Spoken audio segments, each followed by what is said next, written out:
वालेकुम dear student. Class 9 की bio में आज हम माइटोसिस को डिस्कस करेंगे। माइटोसिस जो है वो डिवीजन फेज की सब फेज है। प्रीवियस लेक्चर में हम सेल साइकिल को डिस्कस कर चुके हैं। सेल साइकिल को 2 मेन स्टेजेस में डिवाइड किया गया है। एक हमारे पास है इंटरफेज और सेकंड है डिवीजन फेज। इंटरफेज को हम प्रीवियस लेक्चर में डिस्कस कर चुके हैं। डिवीजन फेज को फर्दर 2 टाइप्स में डिस्कस किया गया है, डिवाइड किया गया है। एक है माइटोसिस और एक है मियोसिस। यानी कि हमारे पास जो सेल होते हैं वो 2 तरह की डिवीजन कर सकते हैं, या तो वो माइटोसिस के थ्रू डिवाइड होंगे या फिर वो मियोसिस के थ्रू डिवीजन करेंगे। अब अगर हम बात करें माइटोसिस की, तो माइटोसिस की क्या है, तो माइटोसिस को सबसे पहले एक साइंटिस्ट बायोलॉजिस्ट जिनका नाम है वेल्डर फ्लेमिंग, इन्होंने डिस्कवर किया।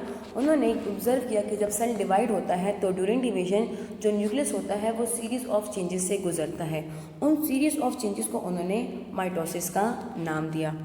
माइटोसिस को हम डिफाइन कर सकते हैं the type of cell division in which parent cell divide into 2 identical daughter cell. यानी कि एक ऐसा प्रोसेस जिसमें पेरेंट सेल जो है 2 आइडेंटिकल डॉटर सेल बनाए, उन प्रोसेस को क्या हो जाएगा, उस प्रोसेस ऑफ सेल डिवीजन को माइटोसिस कहा जाएगा। आइडेंटिकल का मतलब है कि हमारे पास सेम डॉटर सेल बनेंगे, यानी कि हमारे पास एक जैसे होंगी, उनमें सेम नंबर ऑफ क्रोमोसोम होंगे। फॉर एग्जांपल अगर हमारे पास एक पेरेंट सेल है, उसमें 10 नंबर ऑफ क्रोमोसोम है, तो जो 2 डॉटर सेल बनेंगे उन दोनों में क्या होंगे, 10 नंबर ऑफ क्रोमोसोम्स होंगे। अब माइटोसिस कौन से सेल में होती है? Mitosis happens in the somatic cells, यानी कि बॉडी सेल्स। माइटोसिस जो है ये बॉडी सेल्स में होती है।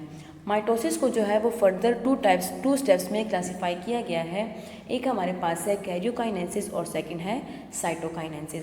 कैरियोकाइनेसिस क्या है? It is the division of nucleus. Cairo mean nucleus and kinesis mean division. So karyokinesis is the division of nucleus while the cytokinesis is the division of cytoplasm. Karyokinesis को भी 4 steps में 4 phases में divide किया गया है। First one हमारे पास है प्रोफेज, सेकेंड फेज है मेटाफेज, थर्ड फेज है anaphase and the last one is telophase. 1 by 1 इनको डिस्कस करते हैं। प्रोफेज हमारे पास फर्स्ट फेज है माइटोसिस का। इसमें क्या होता है, इसमें न्यूक्लियस और साइटोप्लाज्म में चेंजेस आती हैं। हमारे पास न्यूक्लियस में मौजूद होते हैं थ्रेड लाइक स्ट्रक्चर जिनको क्रोमैटिन मटेरियल या फिर क्रोमैटिन्स कहा जाता है। प्रोफेज में क्या होता है, ये क्रोमैटिन कंडेंस होते हैं, फोल्ड होना शुरू कर देते हैं और क्या बनाते हैं, वो क्रोमोसोम्स बनाते हैं। तो हमारे पास प्रोफेज में क्या होता है, क्रोमोसोम्स बनते हैं। इसके साथ साथ जो हमारे पास न्यूक्लियस में जो न्यूक्लियोलस मौजूद होते हैं और जो न्यूक्लियर इन्वेलप होता है, जो न्यूक्लियर मेम्ब्रेन होता है, वो गायब होना शुरू हो जाते हैं। यानी कि प्रोफेज में nucleolus disappear and the nuclear envelope break down. ये हमारे पास चेंजेस आ गई न्यूक्लियस में। अब साइटोप्लाज्म में क्या चेंजेस आती हैं? साइटोप्लाज्म में मौजूद होते हैं सेंट्रियोल्स। वो सेंट्रियोल्स क्या करते हैं, वो सेंट्रियोल्स प्रोफेज में स्पिंडल फाइबर्स बनाते हैं। स्पिंडल फाइबर्स हमारे पास थ्रेड लाइक स्ट्रक्चर है। सेंट्रियोल्स क्या करते हैं, स्पिंडल फाइबर्स बनाते हैं। इसके साथ साथ ये सेंट्रियोल जो है ये ऑपोजिट पोल्स पे मूव करना शुरू कर देते हैं। तो प्रोफेज में क्या होता है, क्रोमोसोम्स बनते हैं, स्पिंडल फाइबर्स बनते हैं, सेंट्रियोल जो है ऑपोजिट पोल्स पे मूव करते हैं। इसके साथ साथ न्यूक्लियर मेम्ब्रेन एंड न्यूक्लियोलस जो है वो डिसअपियर हो जाते हैं, वो गायब हो जाते हैं। सेकंड हमारे पास स्टेप है मेटाफेज। अब मेटाफेज में क्या होता है, प्रोफेज में जो सेंट्रियोल है जो ऑपोजिट पोल्स पे मूव करते हैं, मेटाफेज में वो ऑपोजिट पोल्स पे पहुंच जाते हैं। अब सेंट्रियोल के साथ अटैच हैं स्पिंडल फाइबर्स। ये स्पिंडल फाइबर्स क्या करते हैं, यहाँ भी इस सेंट्रियोल के साथ भी मौजूद है स्पिंडल फाइबर्स और यहाँ भी मौजूद है स्पिंडल फाइबर्स। ये स्पिंडल फाइबर्स क्या करते हैं, दोनों तरफ से अट्रैक्ट करते हैं क्रोमोसोम्स को, यानी कि दोनों तरफ से अटैच हो जाते हैं क्रोमोसोम्स के साथ और क्या बनाते हैं, हमारे पास एक प्लेट बनाते हैं जिसको मेटाफेज प्लेट बनाते हैं। मेटाफेज प्लेट में क्या होता है, जो क्रोमोसोम्स जो हमारे पास इक्वेटर में लाइन अप हो जाते हैं, वो हमारे पास सेंटर में इक्वेटर में अरेंज हो जाते हैं। तो क्या बनाते हैं, वो मेटाफेज प्लेट बनाते हैं।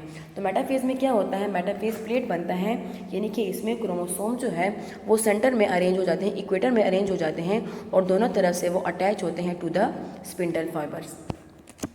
इसके बाद हमारे पास नेक्स्ट स्टेप है एनाफेज।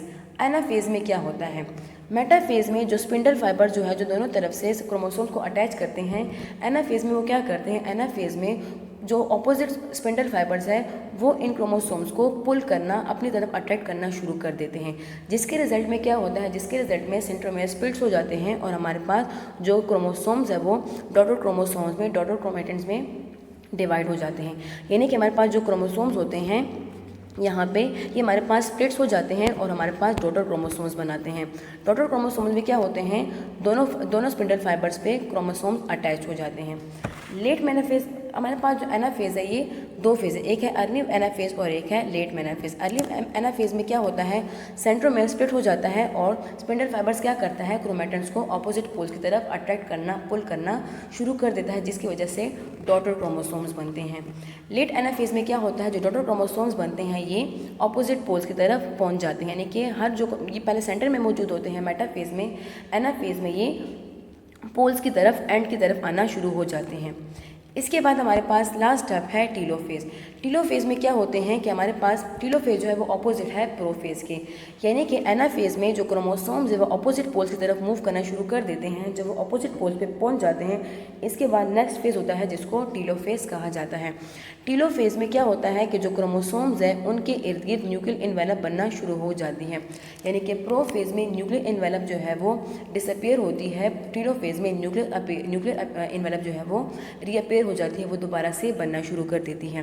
प्रोफेज में सेंट्रियोल के साथ स्पिंडल फाइबर्स बनते हैं, जबकि टीलोफेज में स्पिंडल फाइबर्स ख़त्म हो जाते हैं। तो टीलोफेज क्या है, ये ऑपोजिट है एनाफेज के।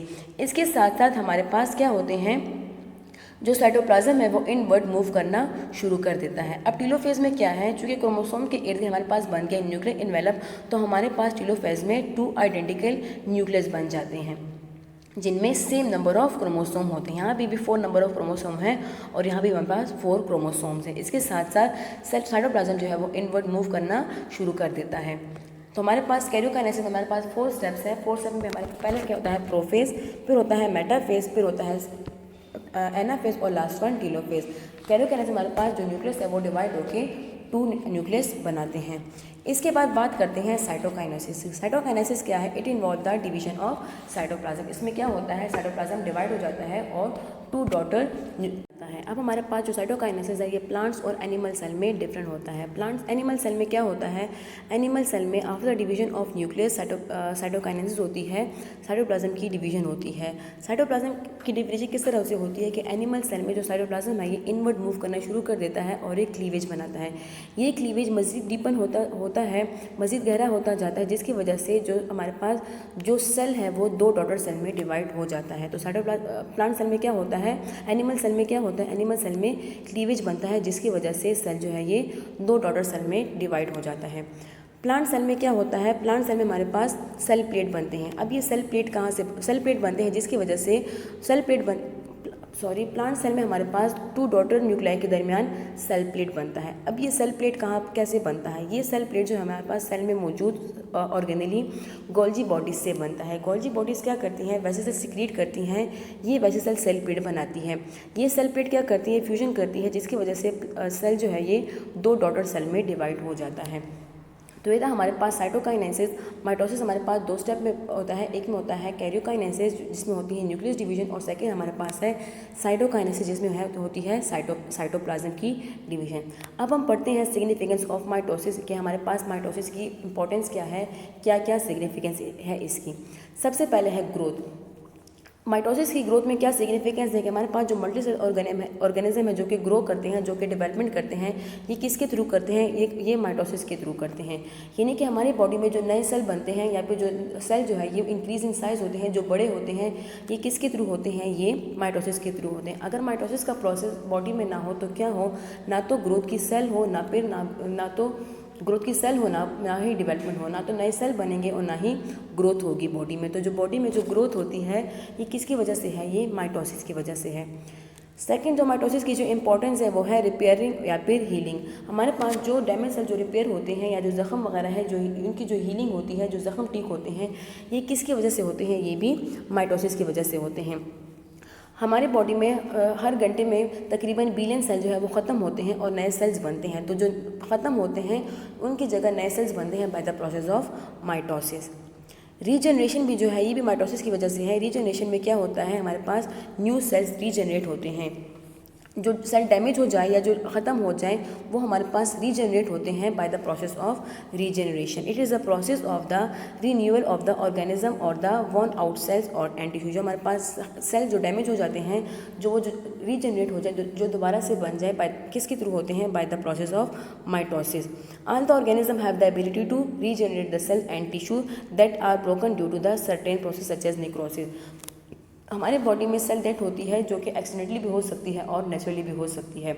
उन सेल जो डेथ हो जाए तो जो सेल दोबारा से बनते हैं वो बनते हैं by the process of mitosis. इसी तरह जो हमारे पास अगर बॉडी का कोई पार्ट लॉस हो जाए, कुछ ऑर्गेनिज्म जो है वो लॉस पार्ट को दोबारा से रीजनरेट कर सकते हैं। जिस तरह की अगर लेज़र है, अगर लेज़र की टेल जो है वो काट दी जाए तो वो दोबारा से रीजनरेट हो सकती है।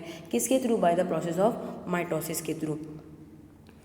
एसेक्सुअल रिप्रोडक्शन भी जो है ये भी हमारे पास माइटोसिस की वजह से होती है। बहुत सारे ऑर्गेनिज्म जो है जो एसेक्सुअली रिप्रोड्यूस करते हैं by the process of cutting, grafting या फिर बर्डिंग। तो ये हमारे पास क्या है? ये एसेक्सुअल रिप्रोडक्शन है। एसेक्सुअल रिप्रोडक्शन भी क्या है? ये भी माइटोसिस की वजह से होते हैं। फॉर एग्जांपल हमारे पास हाइड्रा एक ऑर्गेनिज्म है जो कि एसेक्सुअली रिप्रोड्यूस करता है बाय द बडिंग। बडिंग में क्या होता है? इसमें हमारे पास बॉडी सरफेस पे एक आउटग्रोथ निकल आती है जिसको बड कहा जाता है। ये बड क्या करता है? ये ग्रो करता है bye the process of mitosis और ये ग्रो करता है और एक न्यू हाइड्रा में कन्वर्ट हो जाता है। तो हमारे पास जो एसेक्सुअल रिप्रोडक्शन है ये भी किसके थ्रू होती है? ये भी माइटोसिस के थ्रू होती है। तो स्टूडेंट्स ये हमारे पास कुछ इंपॉर्टेंस है, कुछ सिग्निफिकेंस है माइटोसिस की। तो आज के लेक्चर में हमने माइटोसिस के बारे में डिस्कस किया और माइटोसिस की इंपॉर्टेंस के बारे में डिस्कस किया। नेक्स्ट लेक्चर में हम इंशाल्लाह मियोसिस को डिस्कस करेंगे। शुक्रिया।